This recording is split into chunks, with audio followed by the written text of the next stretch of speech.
నేను అడుగుతా ఉన్నా, ఏం తప్పు చేసిండు? పంట వంటలేదా? వచ్చి చూడు మరి, నాట్లు వేస్తుందా లేదా, పంటలు పండిస్తుందా లేదా, వచ్చి చూడు. రాష్ట్రమంతా రైతులకు ఇస్తా అంటావు, మేడ్చల్లోకి ఇయ్యా, రంగారెడ్డి జిల్లాకి ఇయ్యా, సంగారెడ్డి జిల్లాకి ఇయ్యా అంటే ఇదేం పద్ధతి? ఇవాళ దీనికి సమాధానం చెప్పాల్సిన అవసరం ఉంది.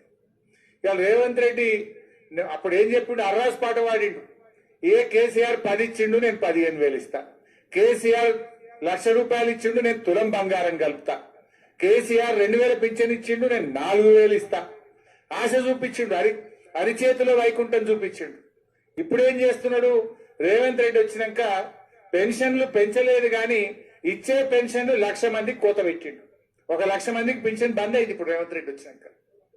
పెన్షన్లలో కోత, కరెంటులో కోత, కేసీఆర్ కిట్లో కోత, ఇవాళ న్యూట్రిషన్ కిట్ లో కోత, విద్యార్థుల ఫీజు రియంబర్స్మెంట్ లో కోత, రైతు బంధుల్లో కోత, ఏది చూసినా కోతలే పెడుతుండు.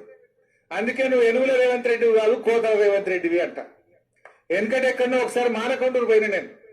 మానకొండూరు పోయి నువ్వు అరే అన్ని ఎగబెట్టినవా రేవంత్ రెడ్డి, ఆడపిల్లలకు 2,500 ఎగబెట్టినావు, ఆడపిల్లలకు స్కూటీలు ఎగ్గొట్టినావు, తులం బంగారం ఎగ్గొట్టినావు, ఫీజు రియంబర్స్మెంట్ ఎగ్గొట్టినావు అని నేను మాట్లాడినా. ఎగ్గొట్టినావు అని నువ్వు ఎగవేతల రేవంత్ రెడ్డి అయ్యా అన్న. నేను హైదరాబాద్ చేరకముందే నా మీద కేసు పెట్టిడు. ఎందుకు కేసు అంటే, రేవంత్ రెడ్డి నువ్వు ఎగవేతల రేవంత్ రెడ్డి అంటవాడు. ఎగవేతల రేవంత్ రెడ్డి అంటే ఆయనకు బాగా నొప్పి అయిందట. నువ్వు ఎగవేట్టినావు కనుక ఎగవేతల రేవంత్ రెడ్డి అన్న. ఇప్పుడు కోతలు పెట్టినావు కనుక కోతల రేవంత్ రెడ్డి అంటున్నా. ఇవాళ మళ్ళీ కేసు పెట్టడం ఏమో నాకు డౌట్. నేను హైదరాబాద్ వరకు మళ్ళీ ఇవాళ కూడా కేసు అవుతుందని నాకైతే డౌట్ ఉన్నది. పెట్టు ఎన్ని పెడతావు నేను అంటనే ఉంటాం. నువ్వు అన్ని ఇచ్చేదాకా, కోతలు బంధు పెట్టేదాకా, మా పటాన్ చెరువు రైతులకు రైతు బంధు ఇచ్చేదాకా నిన్ను కోతల రేవంత్ రెడ్డి అంటాం.